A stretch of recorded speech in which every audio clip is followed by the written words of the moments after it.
187장 찬송하십시다. 187장.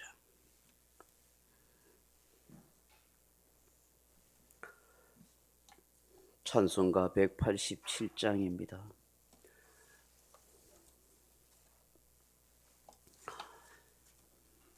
비둘기 같이 온유한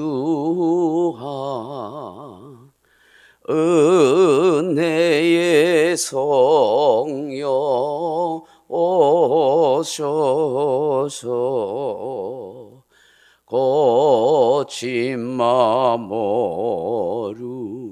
만지사 위로와 평화 주소서. 진리의 빛을 비추사 주의 길 바로 걸으며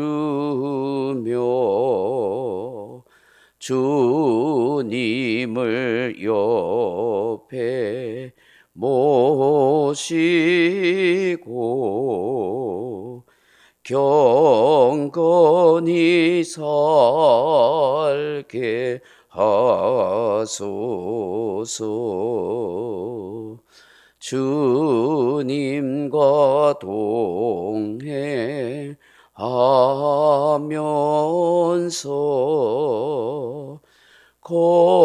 거룩한 길로 행하며 진리의 예수 붙잡고 길 잃지 않게 하소서. 연약한 나를 도우사 하나님 나라 이르러 주님의 품에 안기는 영원한 안식 주소서. 아멘. 하나님 말씀 요한복음 15장 26절로 27절 말씀 같이 읽겠습니다. 요한복음 15장 26절에서 27절 말씀 같이 읽으십시다. 내가 아버지께로부터 너희에게 보낼 보혜사 곧 아버지께로부터 나오시는 진리의 성령이 오실 때에 그가 나를 증언하실 것이요 너희도 처음부터 나와 함께 있었으므로 증언하느니라. 아멘. 사랑하는 성도 여러분, 여러분은 성령님에 대해서 무엇을 알고 계십니까? 어떤 분이시라고 깨닫고 이해하십니까? 많은 사람들이 교회 생활을 하면서도 예수님을 믿는다고 하나님을 안다고 하지만 정말 중요한 성령님에 대해서는 잘 모르는 사람이 참 많아요. 성령님을 어떤 능력이나 혹은 사람이 마음대로 어찌할 수 있는 권능이나 영적 존재로만 생각하는 사람이 있습니다. 옛날 기도원 집회에 가보면 부흥사들이 성령을 받으라고 외치면서 입에서 새찬 바람 같은 소리를 내거나 불불불 하는 그런 말을 하면서 기도를 시킵니다. 그럴 땐 정말 성령님이 역사하셔서 머리나 몸이 뜨거워지거나 불이 붙는 것 같아서 떼굴떼굴 그렇게 구르는 사람도 있었습니다. 물론 성령님이 역사하였기 때문이지만 어떤 부흥사의 어떤 심령의 능력이라 강인함 그런 것 때문에 이루어지는 건 아닙니다. 말씀을 통해서 회개의 영이 성령이 임할 때에 그 사람 속에 역사하기 때문인 것입니다. 성령님이 역사하시면 신기하고 놀라운 역사나 은사나 기적이 일어나고 때로는 치유의 역사도 일어나는 것을 보게 됩니다. 그런데 사람들이 그런 기적이나 은사를 보고 그런 현상에만 집착해가지고 성령님을 많이 오해하는 수가 있습니다. 사람의 어떤 역사나 능력으로 성령님을 마치 천사처럼 어떤 종이나 사람처럼 부릴 수 있는 것으로 그렇게 착각하거나 오해할 수 있다는 것입니다. 성령님은 삼위 하나님 중에 한 분이십니다. 성령님은 인격적인 분이십니다.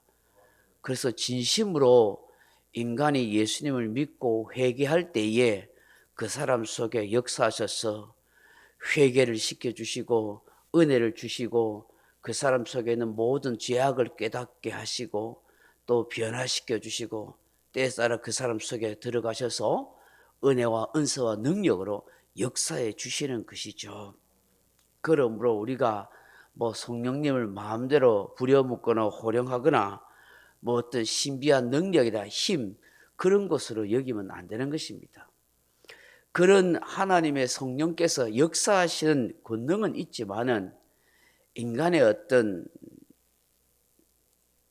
입의 말이나 권세로 마음대로 부리거나 조정할 수 있는 분이 아니다 하는 것이죠. 성령님은 하나님이시고 인격적인 하나님이시다는 것을 우리는 알아야 하는 것입니다. 그러므로 우리가 진실되고 정직한 마음으로 성령님께 나아가고 간청하고 기도하고 은혜를 구해야 하는 것입니다. 사도행전 19장에 보시면 에베소에 와서 바울이 어떤 제자들을 만났습니다. 그때 그들에게 질문하기를 너희가 믿을 때에 성령을 받았느냐 하고 물으니 성령이 성령 받는 것은 둘째치고 성령이 있음도 알지 못합니다라 그렇게 했습니다. 성령이 존재하는 조차도 몰랐다는 것이에요. 그래서 그 제자들에게 예수님의 이름으로 세례를 받게 하고 안수 기도를 해줄 때에 성령이 그들에게 임하여 방언도 하고 예언도 하는 그런 신비한 은사와 능력을 체험하는 은혜가 있었던 것입니다. 여러분 오늘날 성령을 받지 않고 신앙생활을 하는 사람이 꽤 많다는 걸 알아야 합니다. 성령이 있음도 듣지 못하거나 알지 못하는 성도가 있다는 걸 알아야 합니다. 심지어 직분을 받고 교회를 열심히 다니고 섬기지만 성령에 대한 사모함이라 성령을 인식하거나 성령 충만함을 그렇게 구하는 그런 성도들이 많이 있다는 것을 알아야 하는 것입니다. 육신의 생각으로만 교회 생활을 하는 사람이 꽤 있습니다. 성령을 받아야 하고 성령 체험해야 성령의 힘과 지혜와 능력으로 신앙생활을 하게 됩니다. 그래야 불평 불만도 하지 않고 그래야 육신적인 생각이나 세상적이고 인간적인 말을 하지 않고 참된 하나님의 뜻을 구하고 진리 말씀대로 신앙생활, 교회생활을 하고 하나님의 교회를 세울 수 있는 거예요. 근데 성령을 받지 아니하면 자꾸 인간적인 생각이나 육신에 사로잡혀서 잘못된 판단과 생각을 하면서 살 때가 많은 것입니다. 예수님의 이름으로 성령님은 믿는 사람 속에 역사하십니다. 사모하고 기도하는 사람에게 성령님은 구체적으로 역사해 주시는 거예요. 그게 성도들이 잘 구해야 할 것, 또 우리 교회가 정말 간절히 기도해야 할 것 뭐냐면 성령님 역사달라고. 성령 충만한 성도, 성령 충만한 목사, 성령 충만한 장로, 성령 충만한 권사, 집사, 성도가 되게 해달라고 기도해야 돼요. 또 우리 교회가 성령 충만한 교회가 되게 해달라고 해야 돼요. 그래야 육신적이고 인간적인 생각하지 않고 죄 짓는 일 하지 않고 진리에 어긋나지 않고 분쟁이나 시기 질투 같은 그런 인간의 욕심과 제약된 생각이 안 나타나는 것이죠. 성령 충만하면 마귀가 역사할 수 없는 것입니다. 한 길로 왔다 7길로 떠나가는 것이죠. 성령 충만한 교회는 다툼과 분쟁과 시기가 없어요. 성령 충만하면 그 안에서 성령의 열매가 나타나기 때문에 아주 은혜롭고 즐겁고 행복하고 부흥의 역사가 일어나는 거예요. 그래서 저도 여러분도 정말 기도해야 할 것. 우리 교우들이 다 성령으로 거듭나고 성령 받게 해달라고. 직분자들이 특별히 성령을 받고 성령 충만한 직분자들이 되게 해달라고. 그런 교회 되게 해달라고 정말로 간절히 기도해야 될 줄로 믿습니다. 오늘 본문에 보면 예수님께서 성령님을 아버지께서 보내신 보혜사라 그렇게 말씀하고 있습니다. 전에 이야기했지만 보혜사가 파라크레토스란 말로 옆에서 돕는 분, 격려자, 상담자라고 하잖아요. 그러니까 하나님 아버지께서 자녀된 저와 여러분을 도우시기 위해서 보혜사 성령님을 보내신 거예요. 우리를 도와라고, 우리를 위로하고 격려하고 힘내라고 상담하라고 보내신 분이에요. 그 보내신 분을 우리가 찾아야 되잖아요. 그분의 도움을 받아야 우리가 힘있고 능력 있는 신앙생활을 할 수 있잖아요. 근데 하나님이 보내주셨는데 그냥 외면해 버리고 알지도 못하고 낯선 사람 생각하듯이 낯선 분 생각하듯이 방치해 두면 되겠어요? 안 그래요? 성령님을 찾아야 되는 거예요. 그래야 시험도 이기고 어려움도 이기고 환난, 고난도 이기고 승리할 수가 있는 것이죠.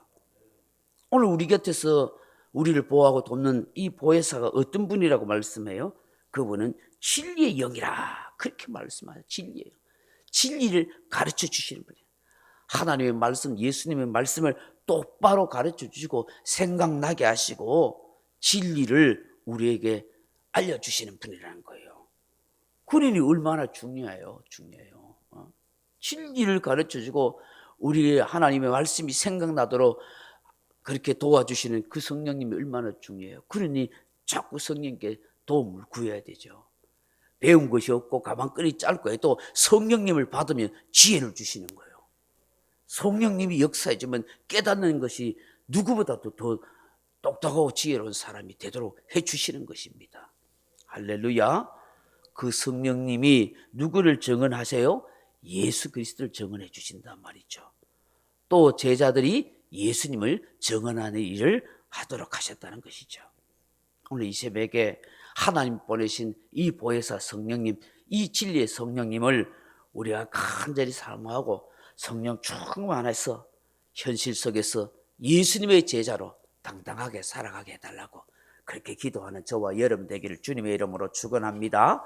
명령과 선포합니다. 1. 나는 주님의 은혜로 모든 일에 날마다 점점 더 좋아지고 있다. 나는 오늘부터 다른 사람을 비난 원망하거나 비판 판단 정죄하지 않겠습니다. 나는 하나님 다음으로 나를 사랑한다. 나는 나를 사랑한다. 교만은 독약이다. 그 어떤 경우에도 감사합니다. 나는 내 안에 살아계신 예수님 때문에 행복하다. 있을지어다 그대로 되니라. 좋았더라. 아멘. 각자 기도하시도록 하시고.